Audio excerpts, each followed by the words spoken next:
Assalamualaikum warahmatullahi wabarakatuh. Perkenalkan, nama saya Raden Gilang Komara, NIM 105200061, dari kelas IS2 semester 7.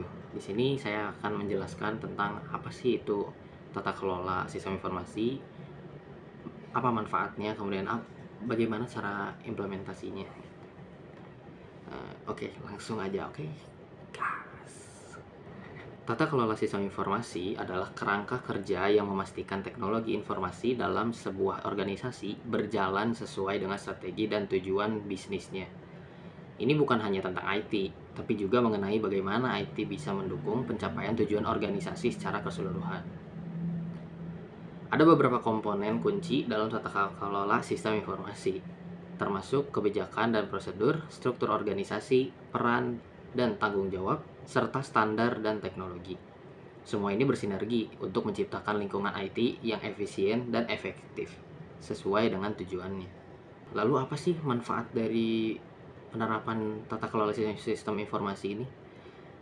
Dalam menerapkan tata kelola sistem informasi yang baik membawa banyak manfaat, seperti meningkatkan efisiensi operasional, memperkuat kepatuhan dan mengurangi resiko, serta meningkatkan kemampuan adaptasi terhadap perubahan pasar atau teknologi.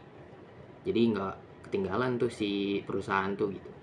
Prinsip-prinsip dari tata kelola ini eh, ada beberapa inti gitu ya. Prinsipnya itu termasuk kejelasan tujuan, transparansi dalam proses dalam pengambilan keputusan, serta tanggung jawab dan akuntabilitas. Ini membantu memastikan bahwa teknologi IT selaras dengan visi dan misi organisasi. Jadi nggak bakal melenceng tuh dari visi dan misinya gitu ya. Bakal terus itu searah sama visi dan misi organisasi itu. Terus apa aja sih tantangan eh, dari tata kelola sistem informasi gitu ya? Tantangan dalam menerapkan tata kelola sistem informasi bisa datang dari banyak sisi, seperti resistensi perubahan, kebutuhan investasi awal, dan memastikan keselarasan antara teknologi dengan strategi bisnis. Tapi dengan pendekatan yang tepat, hal ini pasti bisa diatasi. Dari gimana sih maksudnya hal yang tepat? Bisa memilih frameworknya kah, strateginya kah? Pasti bisa nih menyelesaikan masalah ini. Gimana sih contoh perusahaan yang eh, berhasil menerapkan tata kelola sistem informasi gitu ya? Misalnya, sebuah perusahaan teknologi mengimplementasikan tata kelola IT untuk meningkatkan keamanan data mereka, atau bagaimana sebuah startup mengoptimalkan teknologi untuk skala bisnisnya gitu. Jadi eh, kenapa sih harus membuat tata kelola IT gitu? Ya biar searah gitu, selaras dengan tujuannya. Yang tadi bisa dibilang tujuannya itu untuk meningkatkan eh, keamanan data gitu ya. Nah itu tuh dibikin gitu tata kelolanya tuh. Terus bagaimana sebuah startup mengoptimalkan teknologi untuk skala bisnisnya. Balik lagi ke yang tadi prinsip tata kelola sistem informasi. Eh, jadi antara teknologi sama perkembangan bisnis yang ada tuh harus selaras gitu. Kalau misalkan nggak kayak gitu, nanti bisa aja ketinggalan sama kompetitor gitu. Terus ada tips untuk pengimplementasian si tata kelola sistem informasi ini gitu. Mulai dari mengevaluasi kebutuhan dan sumber daya, mendefinisikan kebijakan dan prosedur, hingga memastikan pengawasan dan peninjauan yang berkelanjutan. Komitmen dari semua tongkat organisasi juga sangat krusial gitu. Nah, di sini saya akan menjelaskan apa salah satu materi ya tentang 5 fokus yang ada gitu ya, pada best practice ini. The five focus areas. Yang pertama ada strategi alignment atau penyelarasan strategi. Di sini kita tuh harus memastikan gitu bahwa rencana IT itu selaras sama si bisnis itu, sama rencana bisnis gitu. Selain selaras juga harus saling menguatkan satu sama lain gitu. Ketika ada yang drop, nah salah satunya tuh harus saling mendukung gitu. Ini tuh memastikan kalau teknologi bakal mendorong bisnis ke arah yang benar gitu untuk menghasilkan atau mendapatkan tujuan yang dituju oleh si perusahaan ini teh. Kemudian area fokus yang kedua adalah value delivery atau eh, penyampaian nilai. Area ini berfokus pada realisasi manfaat, optimasi biaya, dan pembuktian nilai dari investasi IT. Itu semua tentang memastikan bahwa setiap rupiah yang diinvestasikan dalam IT atau dalam TI membawa nilai kembali ke bisnis gitu. Jadi berputar gitu. Kita tuh udah mengeluarkan uang, harus ada return of investment-nya gitu di perusahaan tuh.